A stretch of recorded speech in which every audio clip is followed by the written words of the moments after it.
Senang sekali saya percaya setiap kita hidup berkemenangan di dalam Tuhan. Amin. Saudara tahu setiap kita pasti kita ingin memiliki hidup yang luar biasa, excellent life. Seperti dalam 1 bulan ini kita belajar bagaimana hidup kita adalah hidup yang excellent, hidup yang luar biasa. Namun Bapak Ibu Saudara tahukah bahwa kita mengalami kehidupan yang luar biasa itu bukan karena kita yang berusaha supaya kita bisa jadi luar biasa. Ada banyak orang saudaraku mendefinisikan excellent, life yang excellent itu adalah kalau kita sepertinya sukses dan kita berhasil dalam kehidupan ini. Namun juga tidak jarang saudaraku orang-orang yang beranggapan excellent itu harus semuanya adalah top number one. Harus semuanya itu kualitas yang nomor satu. Melakukan yang terbaik misalnya saudara. Melakukan yang terbaik, excellent itu adalah salah satu apa yang kita damba-dambakan, salah satu value, salah satu nilai dari gereja kita. Tapi melakukan yang terbaik saudara dalam hidup ini bukan untuk pembuktian. Katakan bersama, bukan untuk pembuktian diri kita. Saudara, kalau di dalam Alkitab saya meyakini ada satu pribadi yang jelas tertulis saudaraku kalau kita bicara tentang excellent adalah Daniel. Mari kita lihat bersama-sama apa yang Tuhan katakan di dalam kitab Daniel pasal yang kelima ayat 12. Karena pada orang itu terdapat roh yang luar biasa dan pengetahuan dan akal budi sehingga dapat menerangkan mimpi, menyingkapkan hal-hal yang tersembunyi dan menguraikan kekusutan. Yakni pada Daniel yang dinamai Belsasar oleh raja. Bapak Ibu Saudara, Daniel ini seorang yang luar biasa. Raja berganti raja. Dari mulai Babylon sampai Raja Persia, saudaraku 4 raja dia mengabdi, dia tetap menjadi orang kepercayaan dan dia dipakai. Karena hikmat, saudaraku. Jadi kalau menurut saya saudara salah satu yang perlu kita pelajari pagi hari ini, untuk kita memiliki kehidupan yang excellent, bukan kita yang berusaha supaya excellent. Bukan kita mempertajam saja kita punya kemampuan dan skill supaya kita menjadi excellent. Tetapi dikatakan yang excellent adalah karena roh yang luar biasa itu ada tinggal di dalam kita. Amin. Kalau roh Kristus ada bersama dengan kita, maka saya percaya kehidupan itu pasti diubahkan. Karena saya tidak pernah melihat orang yang hidupnya dijamah dan memiliki Kristus dalam kehidupannya, hidupnya jadi biasa-biasa saja. Dan saya meyakini kalau Kristus ada di dalam kehidupan kita, roh Allah ada dalam kehidupan kita, pasti orang itu memiliki kehidupan yang berbeda dari kehidupan yang sebelumnya. Itu sebabnya Bapak Ibu Saudara di dalam kitab Korintus pasal yang ke-6 ayat yang ke-17. Saya ingin setiap saudara membacanya bersama dengan saya ambil dari terjemahan yang bahasa Indonesia masa kini. Dikatakan demikian. Tetapi orang yang menyatukan dirinya dengan Tuhan, roh Allah dengan roh orang itu menjadi apa saudara? Menjadi satu. Orang yang menyatukan hidupnya, dirinya dengan Tuhan, roh Tuhan menyatu dengan dia. Artinya saudaraku, roh Allah hidup di dalam hidupnya. Itulah yang membedakan dia excellent atau tidak. Kalau saya saudara melihat salah satu kehidupan orang yang excellent yang saya pelajari, salah satunya adalah Daud. Apa yang Tuhan katakan tentang Daud, saudara, di dalam 1 Samuel pasal 16 ayat 13. Sejak Samuel mengambil tabung tanduk yang berisi minyak dan mengurapi Daud di tengah-tengah saudaranya. Baca bersama saudara apa dikatakan. Sejak hari itu dan seterusnya berkuasalah roh Allah atas Daud dikatakan. Sejak hari itu dan seterusnya berkuasalah roh Allah atas Daud. Di pasal yang ke-16 saudara, pasal 16 kita melihat bahwa Daud diurapi. Satu pasal sesudahnya, pasal 17, kita bisa melihat bagaimana kisah heroiknya Daud mengalahkan Goliat saudaraku. Dari mana dia mulai? Saudara tahu kesaksiannya Daud, dia berkata bahwa dia ini biasa mengembalakan kambing domba ayahnya yang 2-3 ekor itu. Dan ketika mengembalakan kambing domba, saudara, dia berkata bahwa kalau ada singa, ada beruang, saudara, dia ambil, dia cabut janggutnya, dia banting, saudara, dia buka mulut singa. Dan dia mengalahkan singa itu. Itu karena dia punya keberanian, saudara. Yang dia lawan singa dan beruang. Saya mau cerita sedikit boleh saudara? Saya ini punya ketakutan tersendiri. Saya yakin Daud waktu dia berhadapan dengan singa pertama kali bukan berarti dia langsung berani, saudara. Betul? Mungkin pertama kali latihannya sama kucing dulu, saudara. Ya, anak singa, terus mulai singa, saudara. Singa beneran ini, beruang. Ketakutan saya, saudaraku, adalah saya nih, kalau mungkin saudara sama saya punya ketakutan traumatis yang sama. Yaitu takut sama apa? Takut sama kecoa, saudara. Ya, waktu kecil saya ini sebenarnya tidak takut sama kecoa. Karena waktu di rumah saya masih ingat banget waktu kecil itu kecoa jalan itu, saudara. Saya sentil itu, saudara. Tapi saya nggak pernah tahu kalau kecoa itu bisa terbang, saudara. Waktu kecoa itu terbang, saudara, nempel di hidung saya. Waduh, saudara. Sejak saat itu pengalaman yang tidak terlupakan dalam hidup saya sampai hari ini. Jadi kalau di rumah saya, saudara, di Singapura itu apa itu namanya? Semprotan baygon itu hampir ada di setiap ruangan, saudara. Supaya kalau ada kecoa nggak jauh-jauh langsung saya bunuh itu, saudara. Dan kecoa itu suka, ini bukan khotbah tentang kecoa loh ya saudara. Jangan salah paham ya. Tapi saya punya ketakutannya sendiri. Kecoa itu pintar nipu, saudara. Kalau dia balik badannya, dia diam, saudara. Bukan berarti dia udah mati loh, saudara. Saya sentuh sedikit itu langsung dia kaki gitu. Wah, saya ngelihat begitu langsung saudara, saya merasakan merinding sekujur tubuh seperti merasakan hadirat Tuhan, saudara. Setiap kita punya rasa takutnya masing-masing, betul? Ya.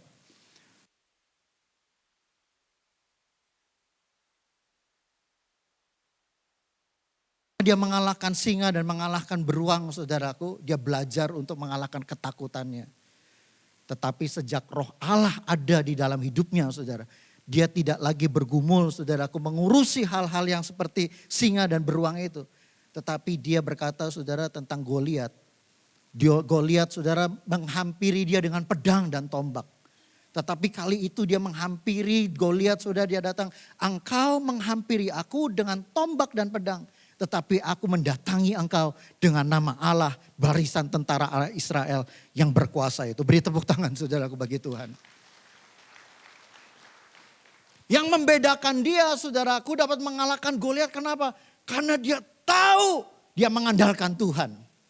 Dan Alkitab mengatakan sejak dia mendapatkan pengurapan dan roh Allah tinggal di dalam hidupnya, saudaraku. Itulah yang membawa Daud dari kemenangan pada kemenangan yang berikutnya. Saya nggak tahu sedang saudara mengalami persoalan apa dalam kehidupan saudara. Saudara yang ada di balkon juga saudara mungkin punya pergumulan saudara sendiri. Tetapi saya ingin beritahu kepada Bapak Ibu Saudara bahwa pagi hari ini ada berita baik. Kalau saudara membangun relasi dan saudara dekat dan menyatu kehidupan saudara dengan Tuhan, maka seharusnya roh Allah akan memberikan saudara kemenangan dan kekuatan dalam saudara. Amin. Yang excellent itu bukan saudara berusaha jadi excellent, tetapi roh Tuhan yang akan menjadikan segala sesuatu yang kau kerjakan jadi excellent. Kenapa? Karena kemenangan dan keberhasilan yang kau lakukan, yang kau capai bukan untuk dirimu, tetapi untuk Tuhan dan nama Tuhan dipermuliakan. Bukan hidupmu yang excellent, tetapi karena roh yang memampukan engkau sehingga kau bisa jadi excellent, jadi luar biasa. Hari ini kalau engkau memiliki sesuatu dan kau sukses dan kau berhasil, percayalah ada tanda tangannya Tuhan yang menyertai hidupmu. Ada perkenannya Tuhan di situ atas hidupmu yang menjadikan engkau berhasil, yang menjadikan engkau saudara sampai hari ini. Bapak Ibu, Tuhanlah yang menjadikan engkau berhasil. Tuhanlah yang mengangkat engkau. Tuhanlah yang menjadikan engkau menjadi kemenangan atas kemenangan dalam hidupmu boleh terjadi dalam hidup saudara. Spiritnya yang excellent, bukan saudaranya yang excellent. Excellent itu bukan usahanya kita supaya kita upgrade naik level statusnya saudara. Excellent itu bukan berusaha keras supaya kita hidupnya jadi lebih hebat. Apa kata orang dan dipandang orang, saudara. Saya yakin dan percaya ayat ini mengatakan roh Tuhan menyatu dengan kehidupan kita. maka Tuhan yang akan menjadikan kita excellent. Amin saudaraku. Menjadikan kita berhasil. Bapak Ibu Saudara, oleh sebab itu untuk kita bisa memiliki orang yang hidupnya dikuasai oleh Tuhan dalam hidupnya.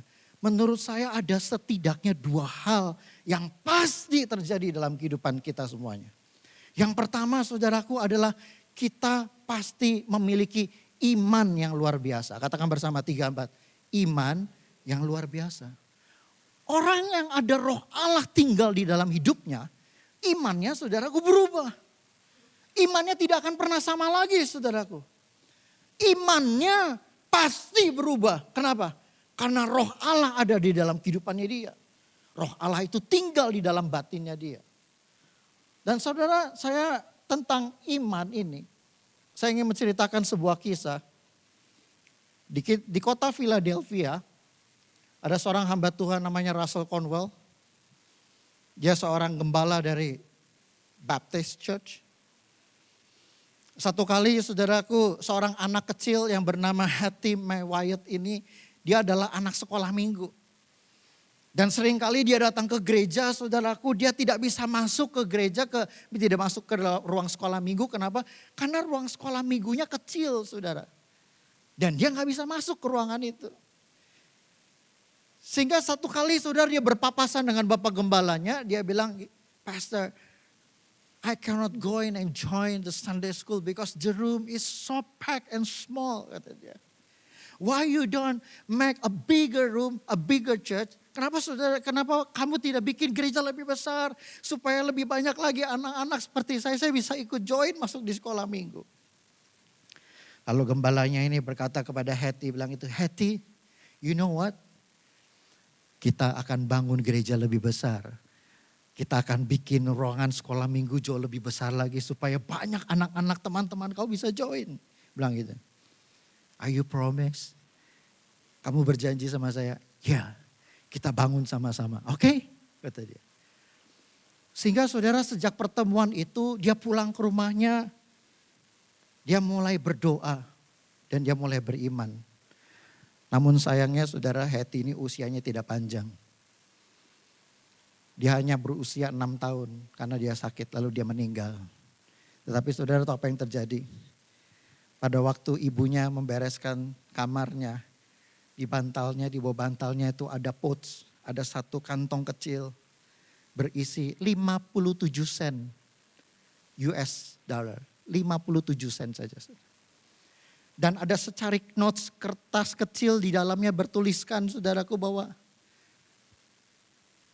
bagianku untuk membangun gereja supaya lebih besar dan punya banyak ruangan untuk supaya anak-anak bisa datang ke sekolah minggu, kata dia.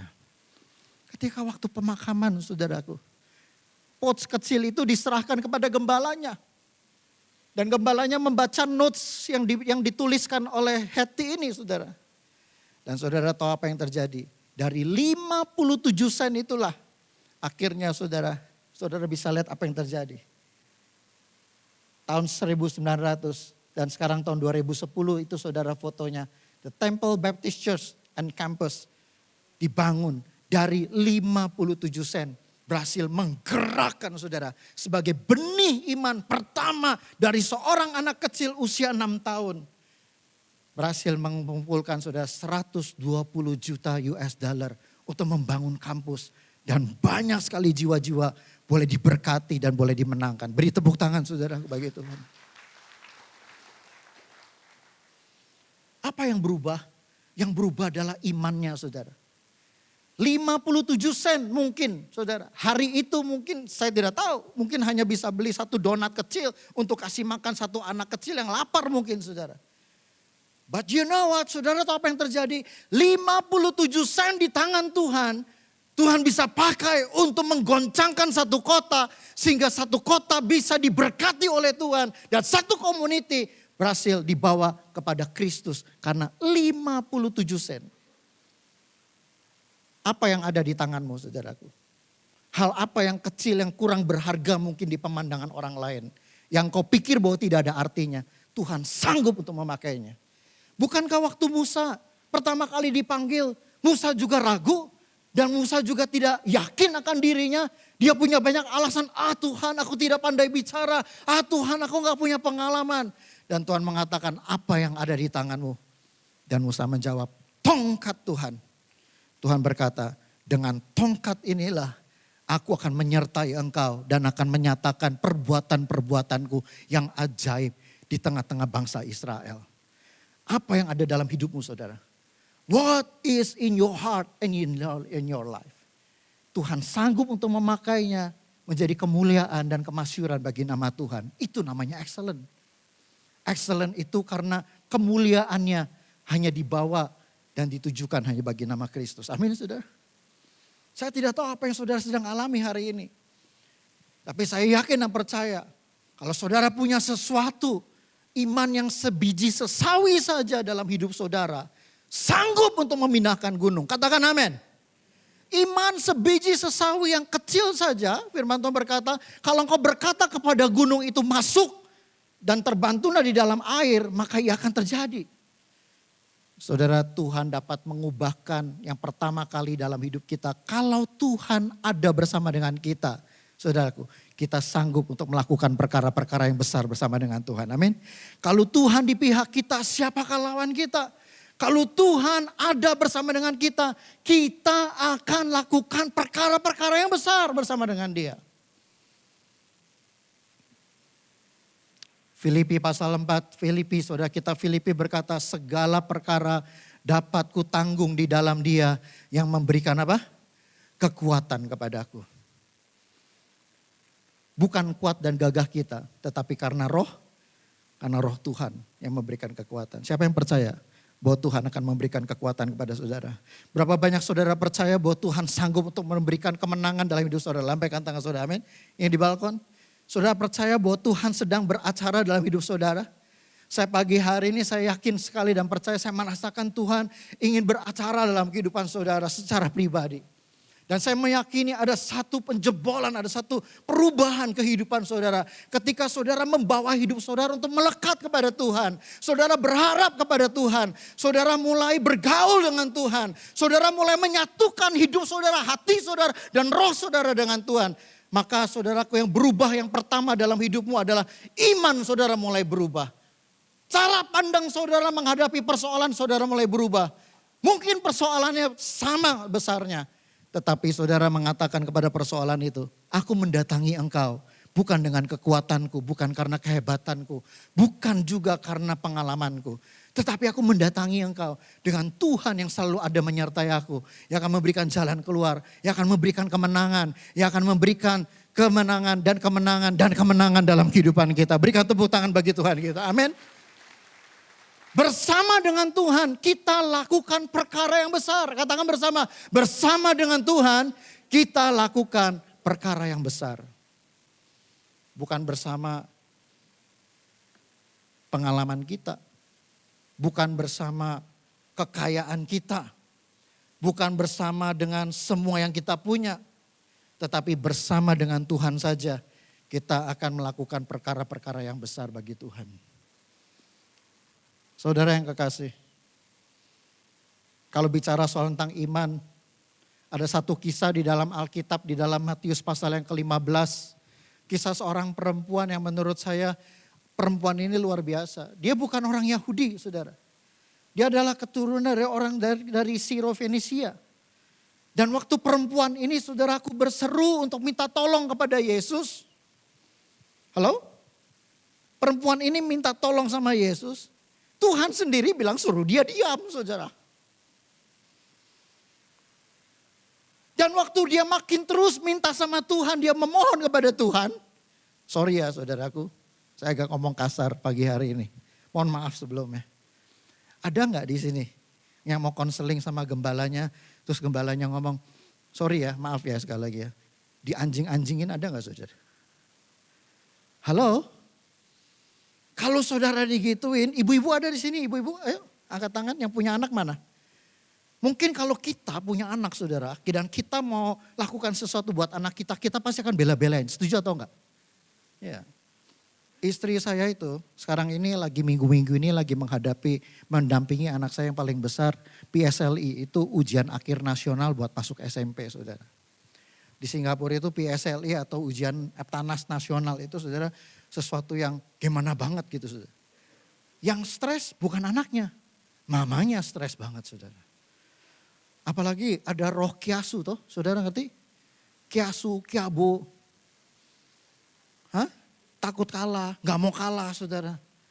Wah, begitu istri saya masuk satu grup, saudara, ngedengar bahwa anak saya sudah nyelesain 5 exam paper gitu. Langsung saudara dia pulang dari gereja, dia bilang gitu, "Kena, kamu lihat itu dia sudah 5 exam paper. Kamu 2 aja gak selesai, nak. Aduh, kamu mau gimana, saudara?" Stres. Wah, saudara, stres. Ini itu ngototnya seorang mama tuh seperti itu. Dan saudara, perempuan ini datang kepada Yesus. Waktu dia bilang, "Tuhan, tolonglah anakku yang kerasukan setan ini." Tuhan Yesus jawabnya, "Gak baik loh kasih makanan untuk anak-anak dikasih kepada anjing." Sekali lagi saya tanya sama saudara, kalau saudara digituin gimana perasaannya? Pasti saudara kecewa, pasti saudara mundur, betul? Tetapi perempuan itu menjawabnya, saudara, dengan penuh kerendahan hati dan iman yang benar-benar kokoh kepada Tuhan. Karena dia tahu pengharapan satu-satunya sama Yesus. Dia jawab, "Benar Tuhan." Tetapi anjing itu makan remah-remah yang jatuh dari meja tuannya. Dan tentang kisah ini, saudara, Yesus berkata, "Besar sekali imanmu, ibu. Belum pernah aku jumpai iman sebesar ini di kalangan bahkan di tengah-tengah orang Yahudi." Wow, kasih tepuk tangan dong, saudara. Wow. I tell you what, saya mau beritahu sama saudara. Hari ini kalau saudara bergumul, saudara sudah minta sama Tuhan bertahun-tahun, dan saudara belum terima jawabannya. Saya mau beritahu pada saudara, stay there. Tetap tinggal dalam hadirat Tuhan. Dan tetap minta sama Tuhan. Sampai Tuhan menjawab engkau dan memberikan mukjizat di tengah-tengah hidup saudara. Amin. Kalau hari ini saudara sudah bergumul dan saudara mencari jawaban dari Tuhan. Dan Tuhan juga belum kunjung tiba memberikan jawaban pada saudara. Stay there. Tetap tinggal bersama dengan Tuhan. Jangan menyerah. Because the miracle is on the way. Mukjizat sedang dalam perjalanan dalam hidup saudara. Kalau saja saudara memiliki iman yang besar, yang kuat. Kalau roh Allah ada di dalam kehidupan saudara. Saudara akan memiliki iman yang kokoh dan kuat. Saudara tidak akan saudara gentar cuma karena sakit hati. Saudara tidak akan mundur cuma karena saudara dicuekin. Saudara tidak akan mundur dari kekristenan dari Tuhan. Cuma karena mungkin saudara jawaban doa belum kunjung tiba. Ibu, bapak, kalau saudara sedang menghadapi seperti itu, stay there. Tetap tinggal di sana. Karena Tuhan sedang menjawab saudara. Tuhan sedang beracara buat saudara. Bapak, ibu, saudara. Yang kedua, yang terakhir. Hari ini 2 aja saudara ya. Tapi saya percaya kalau saudara lakukan ini, hidup saudara pasti akan mengalami perubahan yang besar dalam hidup saudara. Yang kedua yang berubah dalam hidup saudara, kalau roh Allah ada dalam kehidupan saudara adalah doanya pasti berubah. Doanya pasti luar biasa. Katakan amin. Amin. Ya, orang yang ada Kristus di dalam hidupnya, doanya berubah saudara. Doanya tidak berpusat hanya kepada diri sendiri saja. Doanya bukan cuma masalah berkat dan berkat dan berkat saudara. Tapi doanya berubah dalam hidupnya. Kalau tentang doa saudara, saya terinspirasi dengan Yakobus pasal yang kelima dikatakan begini saudaraku. Mari kita baca bersama-sama. Yakobus 5:17-18 dikatakan 3-4. Elia adalah manusia biasa sama seperti kita dikatakan. Dan ia telah bersungguh-sungguh berdoa supaya hujan jangan turun. Dan hujan pun tidak turun di bumi selama 3 tahun dan 6 bulan. Ayat 18, baca lebih keras lagi. 3-4. Lalu ia berdoa pula Dan langit menurunkan hujan dan bumi pun mengeluarkan apa? Buahnya 3,5 tahun. It's not a short time, brother and sisters. Bukan satu waktu yang sangat singkat tapi panjang. Teman-teman di Surabaya, di Jawa Timur ini tahu ya yang namanya musim panas. Kayaknya sepanjang tahun Surabaya panas ya. Halo, saya mendarat, dijemput saudara dari airport, ngelihat ada satu pekarangan, tanahnya pecah-pecah semua saudara. Saya bilang Surabaya belum hujan dah, sudah kecil-kecil lah kata dia. Kalau di Singapura saudara sepanjang tahun hujan. Apalagi kalau sudah masuk bulannya ber itu saudara langsung wah pokoknya kemana-mana jalan harus saudara bawa payung lah kira-kira gitu. Ini 3,5 tahun saudara, tidak ada hujan satu tetes pun. 3,5 tahun mungkin dalam hidupmu belum ada sedikit pun jawaban dari Tuhan dalam hidupmu. But keep on praying. Tetap berdoa, amin. Tetap berdoa. Katakan bersama saya dengan apa saudara? Tetap berdoa. Firman Tuhan, sungguh-sungguh berdoa. Orang yang ada roh Allah tinggal dalam hidupnya, doanya akan berubah. Lebih bersungguh-sungguh lagi. Lebih sungguh-sungguh lagi. Lebih keras lagi. Lebih sungguh-sungguh lagi berdoa. Ia berdoa lagi dan langit menurunkan hujannya. Saya tutup dengan cerita ini saudaraku. Saya undang pemain musik boleh maju ke depan bantu saya. Pagi hari ini saya mau layani saudara. Roh Kudus mau layani saudara. Amin. Saya percaya Roh Kudus sedang beracara di tengah-tengah kita. Begini ceritanya saudara. Ada satu pribadi orang yang namanya George Mueller. Dia hidup di tahun 1805. Dia punya panggilan. Dia ingin melayani saudaraku anak-anak yang gak punya ayah dan gak punya ibu. Atau boleh dikata yatim piatu itu. Dia minta sama Tuhan, dia kumpulkan anak-anak. Mulai dari 10, 15 saudara. 25, makin bertambah 50 saudara. Sampai satu kali saudaraku Tuhan mempercayakan ada 300 anak yang Tuhan izinkan untuk dia pelihara. Satu hari istrinya dan yang membantu masak biasanya di dapur berkata kepada George, George, you know what? We don't have anything to cook and to give for the kids for the breakfast tomorrow. Kita gak punya sesuatu apapun untuk makan pagi besok sebelum anak-anak pergi ke sekolah. Waktu pagi hari saudaraku, dia panggil anak-anaknya. Dan dia ketemu dengan istrinya. Siapkan makan pagi. George, I've told you, we don't have anything. Even one piece of bread, we don't have it. Kita gak punya roti, satu potong pun kita gak bisa bikin. Lalu dia berkata, saudara, kumpulkan anak-anak di meja makan. Mari kita berdoa untuk makan pagi yang sudah Tuhan siapkan katanya. Dia berkata, God, thank you for today. And thank you for the meals, thank you for the food that you given to us for today. Detik waktu dia berkata, amin. Terima kasih untuk makanan yang Tuhan sediakan buat kami pagi hari ini. Pintu rumahnya diketok saudara. Tetangganya yang agak jauh dari rumahnya, dia berkata, George, you know what? Semalam saya tidak bisa tidur. Saya tidak tahu apa yang terjadi sama saya. Saya bangun pagi-pagi, saya bikin kue, saya bikin roti. Saya pikir, kamu pasti membutuhkan roti ini bukan? Kata dia. Dia bawa masuk 3 keranjang penuh saudaraku roti itu. Disediakan buat anak-anaknya. Dia makan, anak-anaknya makan pagi, makan roti itu. Dan George berkata, not yet, belum selesai. Tunggu sebentar lagi.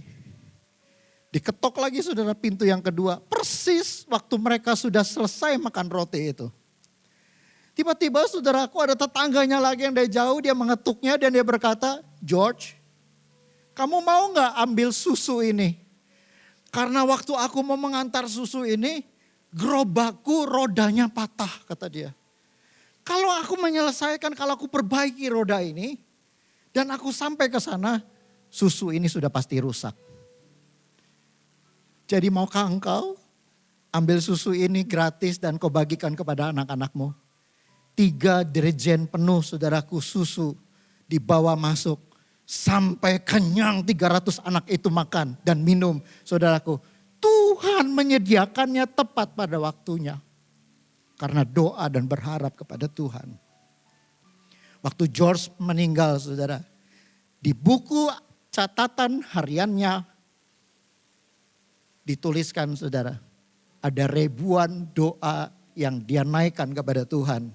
Dan semua Tuhan jawab tepat pada waktunya. Kasih tepuk tangan bagi Tuhan kita. Orang yang memiliki persekutuan yang erat dan intim dengan Tuhan, orang yang hidupnya roh Tuhan tinggal di dalam batinnya. Saya mau beritahu sama saudara, pasti kehidupan doanya berubah. Pasti doanya penuh dengan kuasa. Dan pasti pertolongan Tuhan itu sungguh nyata dalam kehidupannya. Karena doanya bukanlah doa yang biasa-biasa. Katakan amin. Pagi hari ini saya mau beritahu kepada saudara. Datang, stay here. Dan naikkan doa saudara. Dan percayalah pagi hari ini. Tetesan air matamu dan doamu didengar Tuhan. Dan aku akan mengalami kemenangan demi kemenangan. Supaya nama Tuhan dipermuliakan dalam hidupmu. Kalau Tuhan tinggal dalam hidupmu, maka kemuliaan pasti hanya bagi nama Tuhan. Amin. Segala perkara dapat kutanggung di dalam Dia yang memberikan apa saudara? Kekuatan kepadaku. Katakan bersama dengan saya, segala perkara dapat kutanggung di dalam Dia yang memberikan kekuatan kepadaku. Kalau aku hidup hari ini, aku percaya bahwa hidupku membawa kemuliaan dan kemasyhuran bagi nama Tuhan. Kalau saudara setuju dengan saya, berikan tepuk tangan, mari kita